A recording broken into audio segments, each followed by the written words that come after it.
नमस्कार मेरे प्रिय विद्यार्थियों, आप सभी का हार्दिक स्वागत और अभिनंदन है। मैं डॉक्टर विनी शर्मा आपके सामने लेकर आई हूँ राजनीतिक सिद्धांत और चिंतन पुस्तक में से अध्याय 9।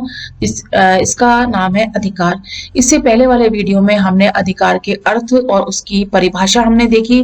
परिभाषा का विश्लेषण विभिन्न विचारकों के द्वारा किया गया। विद्यार्थियों, आज हम अधिकार की प्रकृति और विशेषताओं को जानेंगे और अधिकारों की प्रकृति और विशेषताओं को जानने के लिए हमें उनकी परिभाषाओं को भी एक बार देखना होगा। जैसा कि सबसे पहले बैन और पीटर्स कहते हैं कि अधिकारों के दो स्रोत बताए हैं, कानून और परंपरा। हमारे बहुत से अधिकार वर्षों पुरानी प्रथाओं पर आधारित होते हैं, लेकिन उन्हें वैधता तब मिलती है जब न्यायालय उन्हें लागू कर देता है। तो विभिन्न प्रथाओं और परंपराओं के आधार पर जो हमें अधिकार मिले होते हैं, उनका न्यायालय के द्वारा लागू होना भी उतना ही जरूरी है। दूसरी बात आती है फ्रेंच राज्य क्रांति के नारे की स्वतंत्रता, समानता और बंधुता। इस पर यदि ध्यान दें तो हमारे सभी अधिकार इसी के अंतर्गत समाहित होते हैं। स्वतंत्रता शब्द राजनीतिक और नागरिक अधिकारों की ओर संकेत करता है।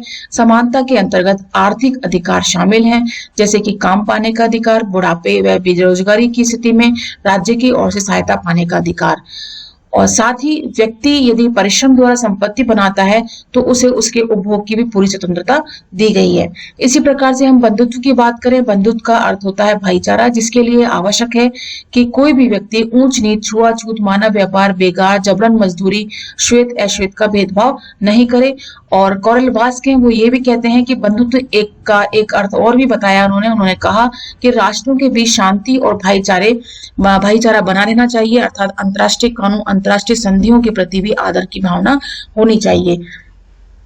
और कोई भी राष्ट्रों के बीच में किसी भी प्रकार का विवाद होता है तो उसे शांतिपूर्ण तरीके से हल करना चाहिए। व्यक्ति राज्य स्तर पर ही किसी के साथ भेदभाव नहीं करे और साथ ही राष्ट्रीय स्तर पर भी किसी के साथ किसी प्रकार का भेदभाव न करते हुए शांतिपूर्वक और अंतर्राष्ट्रीय कानून और संधियों का पालन करें। इसके बाद समय और परिस्थितियों के अनुसार अधिकारों का स्वरूप बदलता है। निश्चित रूप से समय और परिस्थितियां हमेशा बदलती हैं।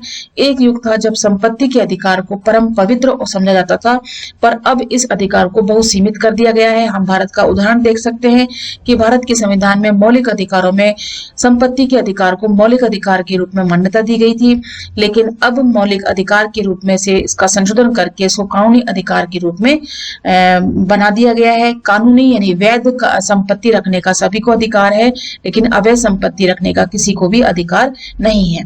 इसी प्रकार से चौथी विशेषता को हम देखें तो अधिकारों को प्राय दो वर्गों में, दो श्रेणियों में रखा गया है, नकारात्मक और सकारात्मक, जिसमें हम सबसे पहले बात करेंगे शिक्षा का अधिकार और दूसरी बात करेंगे हम जीवन की रक्षा का अधिकार।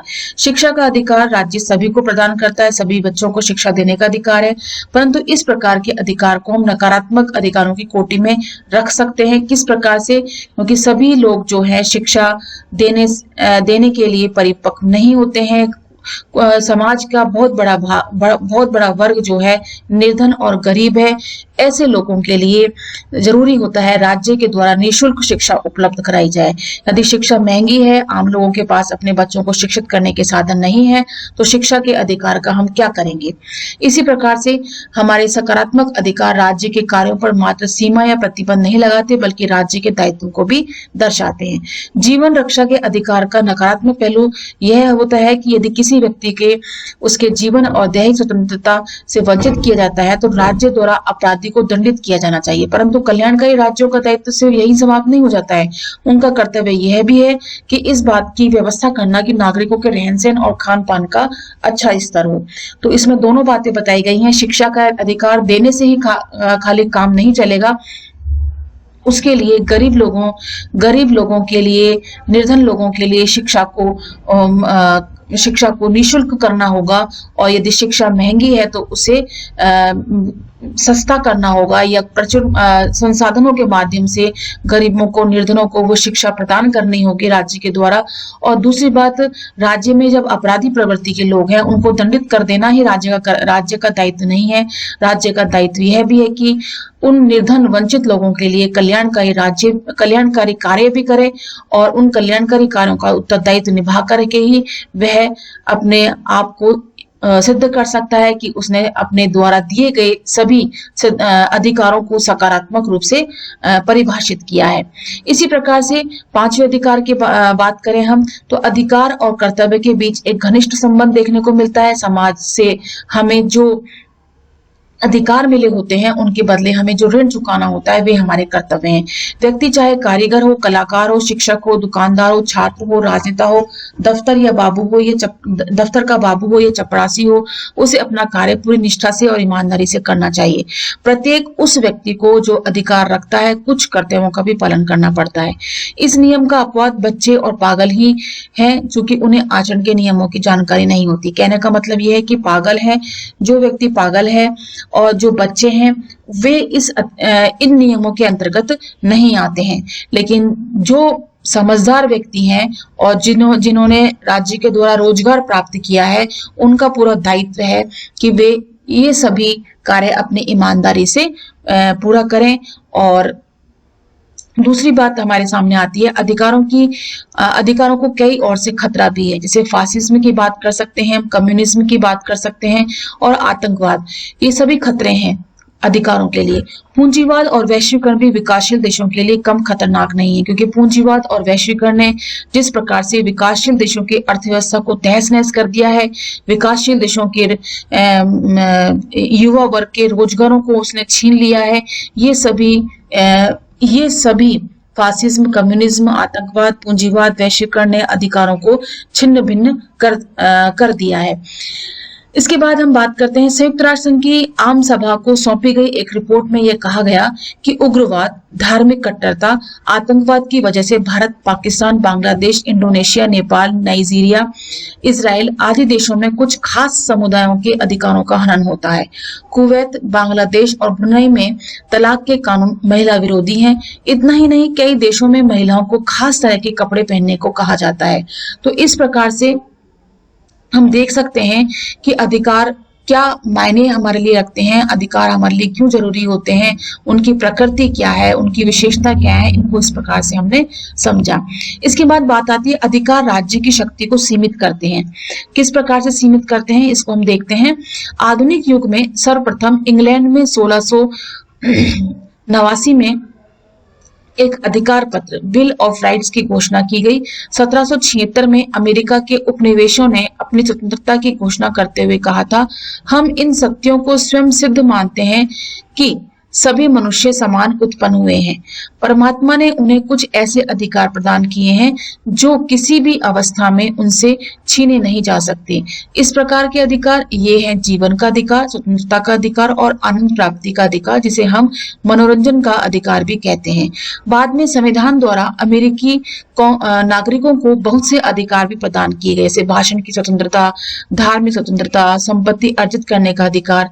उसके बाद फ्रांस, स्विट्जरलैंड, यूरोप के कई अन्य देशों ने अमेरिका के अधिकार पत्र का अनुकरण किया। उत्तरी कोरिया, क्यूबा, चीन जैसे साम्यवादी देशों के संविधानों ने आर्थिक व सामाजिक अधिकारों पर विशेष बल दिया। भारतीय संविधान द्वारा नागरिकों को निम्नलिखित मौलिक अधिकार प्राप्त हैं: समता का अधिकार, स्वतंत्रता का अधिकार, शोषण के विरुद्ध अधिकार, धार्मिक स्वतंत्रता का अधिकार, सांस्कृतिक और शिक्षा का अधिकार और संवैधानिक उपचारों का अधिकार। विभिन्न देशों में नागरिकों को जो अधिकार दिए गए हैं उन्हें मोटे रूप से 5 वर्गों में बांटा जा सकता है: राजनीतिक अधिकार, नागरिक अधिकार और स्वतंत्रताएं, सामाजिक अधिकार, सामाजिक और पारिवारिक अधिकार, आर्थिक अधिकार, सांस्कृतिक और शिक्षा संबंधी अधिकार। अधिकार राज्य की शक्ति को सीमित करने में कई ढंग से सहायक होते हैं। सबसे पहले हम देखें, अधिकारों को प्राय संविधान में शामिल किया जाता है, इसलिए संविधान में संशोधन किए बिना उन्हें न तो घटाया जा सकता है और न ही उन्हें समाप्त किया जा सकता है। विधानमंडल या प्रशासनिक अधिकारी मनमाने ढंग से अधिकारों का हनन नहीं कर सकते। यदि विधानमंडल ऐसा कोई कानून बनाए जिससे अधिकारों का हनन होता हो तो उसका यह कार्य अवैध माना जाएगा। इसी प्रकार अधिकार प्रशासनिक अधिकारों के कार्यों पर भी प्रतिबंध लगाते हैं। कुछ अधिकार ऐसे होते हैं विद्यार्थियों जो न सिर्फ राज्य की शक्ति को सीमित करते हैं बल्कि सामान्य नागरिकों और निजी संस्थाओं के मनमाने कार्य पर भी लोग रोक लगाते हैं। जैसे भारतीय संविधान द्वारा छुआछूत बरतने या मानव व्यापार की मनाही की गई है। इसी प्रकार अमेरिका का संविधान रंग भेद के विरुद्ध है। संविधान द्वारा ये व्यवस्था की गई है कि कानून सभी लोगों की समान रूप से रक्षा करेगा। भारतीय और अमेरिकी संविधानों के इन प्रावधानों को तोड़ना अपराध है, जिसकी सजा कानून के अनुसार दी जा सकेगी। कहने का क्या मतलब हुआ? कहने का तात्पर्य यह हुआ, सामान्य नागरिक और निजी संस्थाओं के मनमाने कार्य पर रोक लगाई जाती है इन अधिकारों के द्वारा। भारतीय संविधान छुआछूत बरतने और मानव व्यापार की मनाही करता है। किसी के साथ किसी भी प्रकार की छुआछूत या अस्पृश्यता नहीं की जाएगी। और अमेरिका का संविधान रंगभेद के विरुद्ध है और संविधान द्वारा यह व्यवस्था की गई है कि कानून सभी लोगों के लिए समान रूप से रक्षा करेगा, किसी भी के साथ भी काले गोरे का भेदभाव नहीं करेगा। तो भारत और अमेरिकी संविधान इन प्रावधानों को तोड़ना अपराध माना है, जिसकी सजा जो है कानून के द्वारा दी जाएगी। इसी प्रकार से कई देशों के संविधान नागरिकों को यह अधिकार भी देते हैं कि वे अपने अधिकारों को लागू कराने के लिए अदालतों की शरण ले सकते हैं।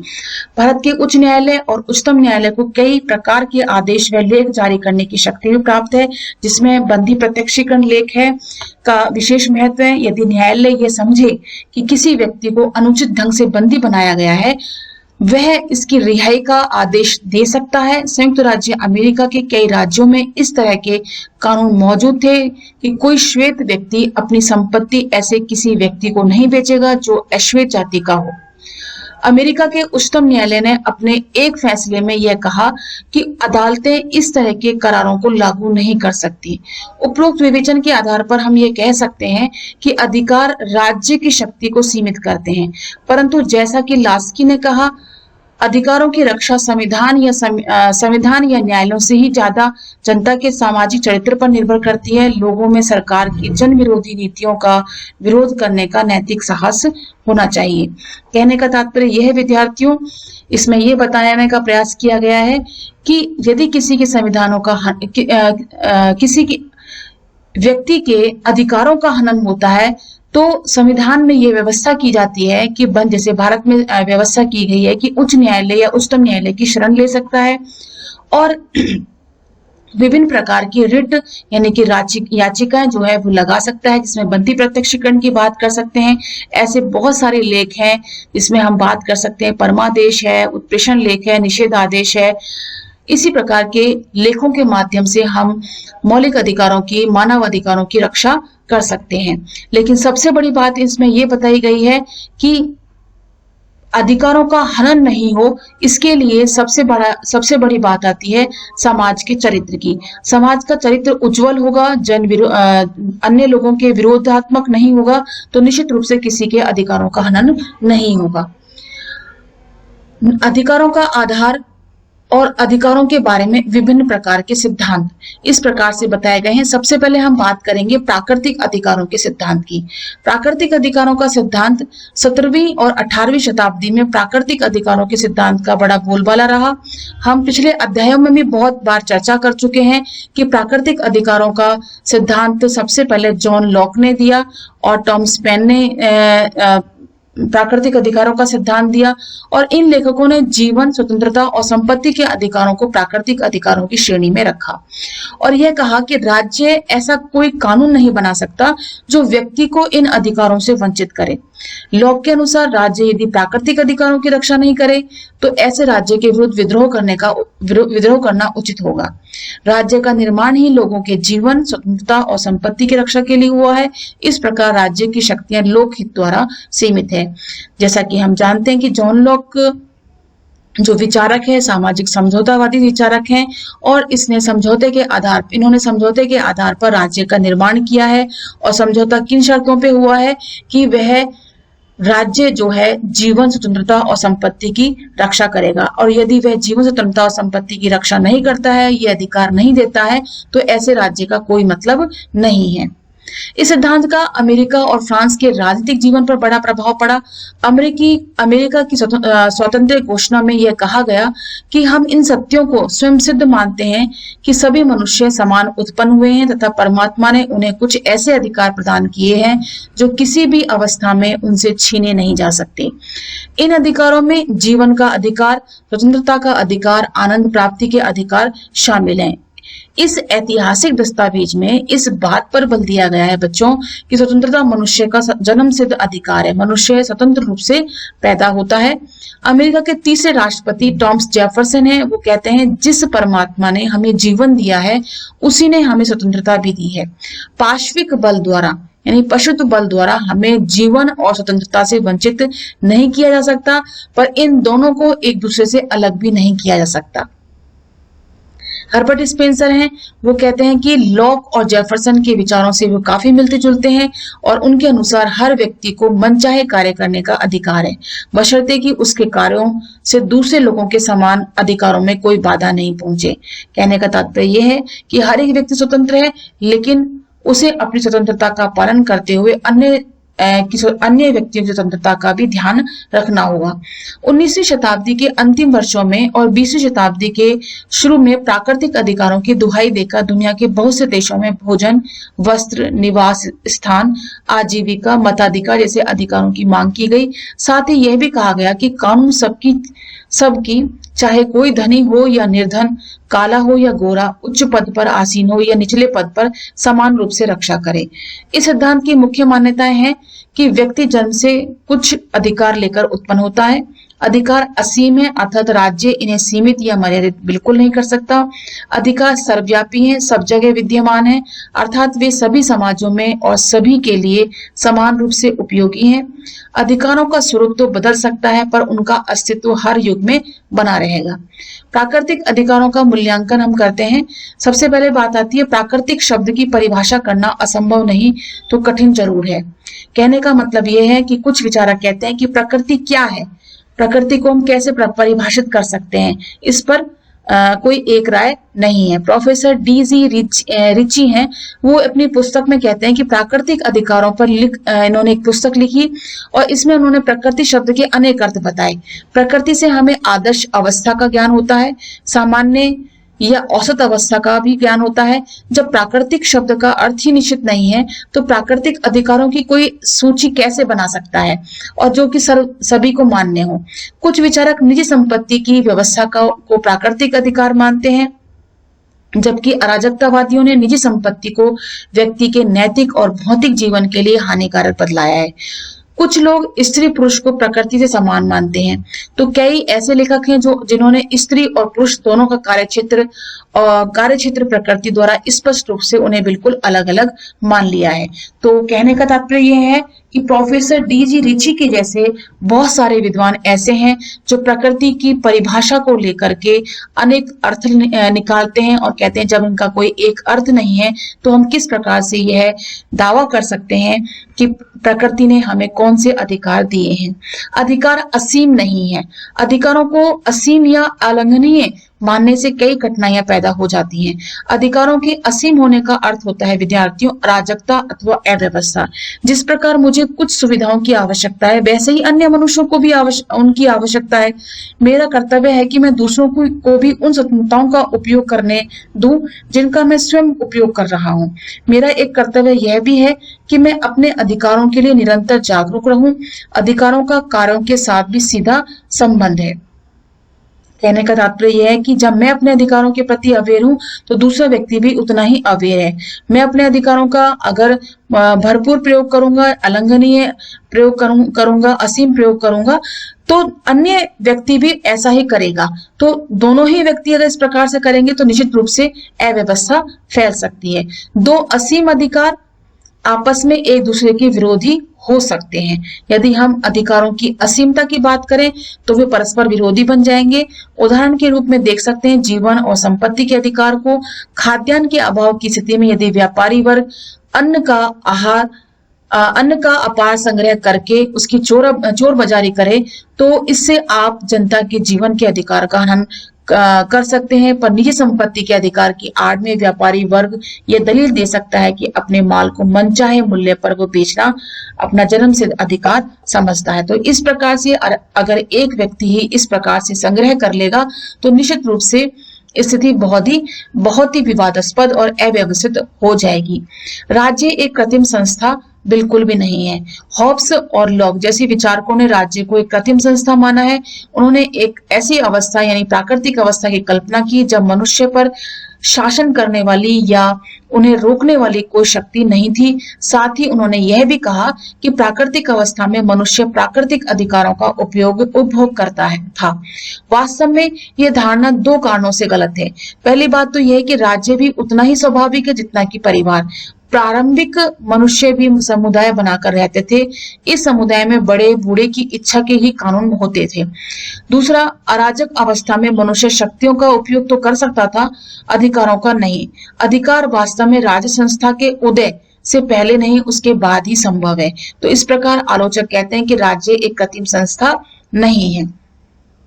अधिकारों का सृजन राज्य के कानून करते हैं। बेंथम और आस्तीन जैसे लेखकों ने प्राकृतिक अधिकारों के सिद्धांत पर बड़ा ही भीषण प्रहार किया। बेंथम कहते हैं जिन्हें हम अधिकार कहते हैं उनका सृजन यानी उनका निर्माण राज्य के कानून करते हैं, प्रकृति नहीं करती है। असल में जिन्हें हम अधिकार कहते हैं उनकी सृष्टि कानूनों के द्वारा ही संभव है। अर्थात अधिकार का सृजन राज्य के कानूनों के द्वारा होता है, प्रकृति के द्वारा नहीं होता। प्राकृतिक अधिकार के सिद्धांत के महत्व की बात हम करते हैं कि प्राकृतिक अधिकार के सिद्धांत ने राजाओं की निरंकुशता को चुनौती दी और मानवीय स्वतंत्रता पर बल दिया।